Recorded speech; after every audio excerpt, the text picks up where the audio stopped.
Здраво ученици, јас сум Кристина Младеновска и сум наставник по предметот информатика во Основното училиште Ристо Шуклев, Негорци од Евгеј.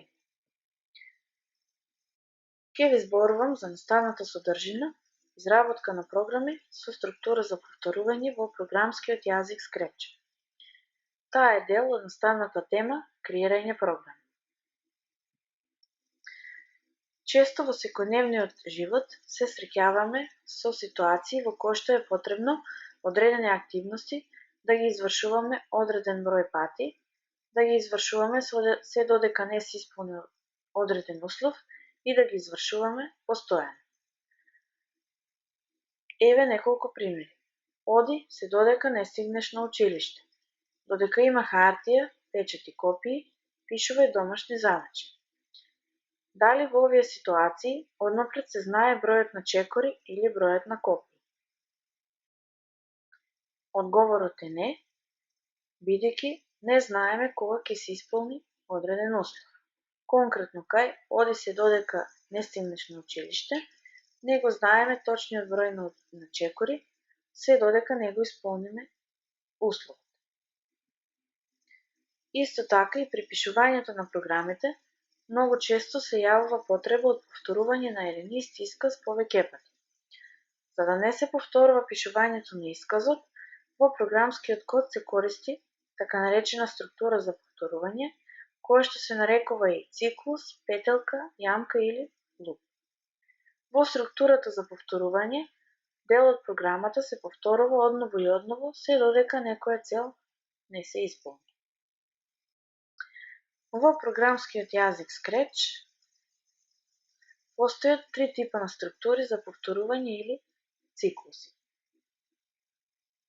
Постои структурата Repeat Until или повторувај додека, кој што изгледа вака, и таа структура ни служи за извршување на одредени чекори се додека не се исполни одреден услов. Значи, внатре во овој дел ги вгнездуваме наредбите, а овде го поставуваме условот.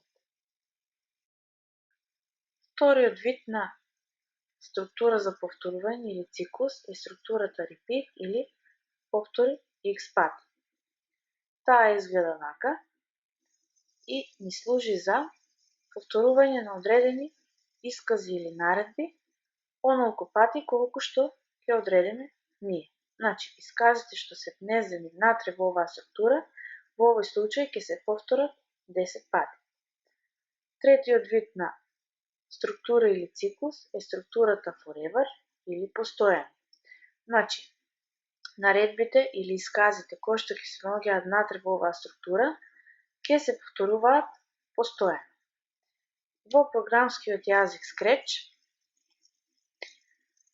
овие структури за повторување се наоѓаат во скриптата или во делот Control. Значи, еве ја структурата Repeat, таа рековме дека ни служи за повторување на искази или наредби онолку пати колку што ќе одредиме ние. Вториот вид на структура за повторување е структурата Forever. Значи, исказите или наредбите кои што ќе ги вметнеме внатре во оваа структура ќе се повторуваат постојано. Третиот вид на структура е структурата Repeat Until или повторувај додека. Значи, наредбите кои што се внесени внатре во оваа структура ќе се извршуваат се додека одреден услов не е исполнет. Условите ги наоѓаме во скриптата Sensing.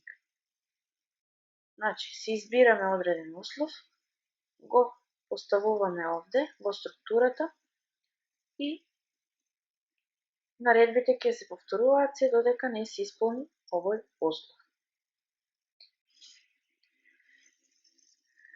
Значи, трите типа на структури беа Repeat Until или повторувај додека, Repeat или повтори X пати и Forever или постојано. Структурата Repeat Until или повторувај додека, во неа или таа се повторува се додека условот што рековме дека го гнездуваме овде не е исполнен. И при тоа наредбата или блокот од наредби ќе се изврши најмалку еднаш. По извршувањето на наредбата, програмата го проверува условот и во зависност од неговата вредност, односно доколку е исполнет, се завршува циклусот, а доколку не е исполнет, се продолжува со извршување на наредби. Има еден пример на програма во Scratch кој што е создаден со оваа структура. Значи, имаме две фигури и оваа програма е создадена со структурата repeat until. Значи, во структурата repeat until имаме една наредба и таа ќе се извршува се додека фигурата 1 не ја допре фигурата 2. Откако ќе заврши, односно ќе се исполни условот, ќе се извршуваат други наредби.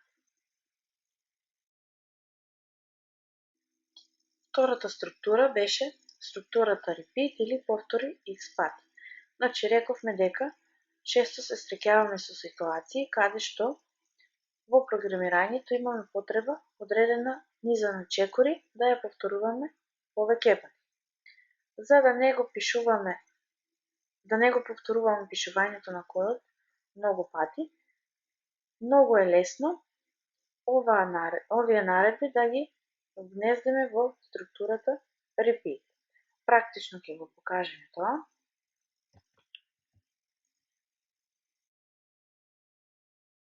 Значи, еве ги наредбите. За да не го пишуваме овој долг код, можеме многу лесно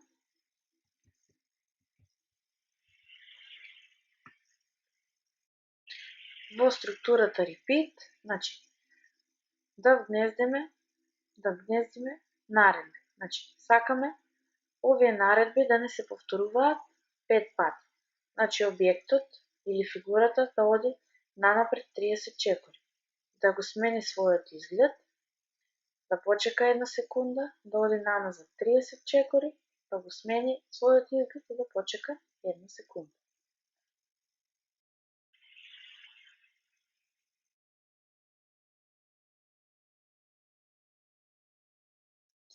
Третиот вид на структура или циклус рековме дека е структурата forever или постојано.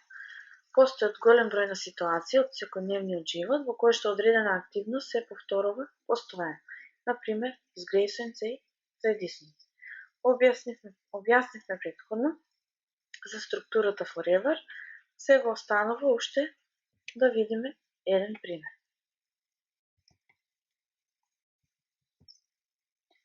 Значи, имаме пример програма во која што е искористена структурата forever, внатре се внездени 4 наредби.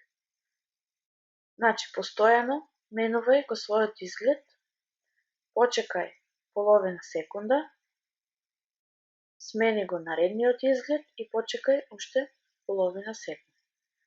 Значи, ова ќе се повторува постојано, се додека не притиснеме или не кликнеме крај на програмата.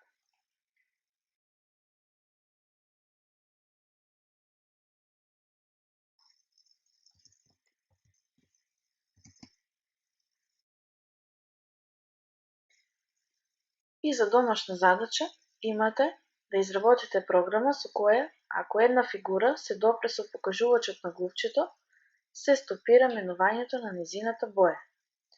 Втората задача е да се изработи програма во која неколку фигури ќе играат, ќе се движат напред-назад постојано. Се надевам дека бев јасна и добро ја разбравте оваа лекција. Од гледање.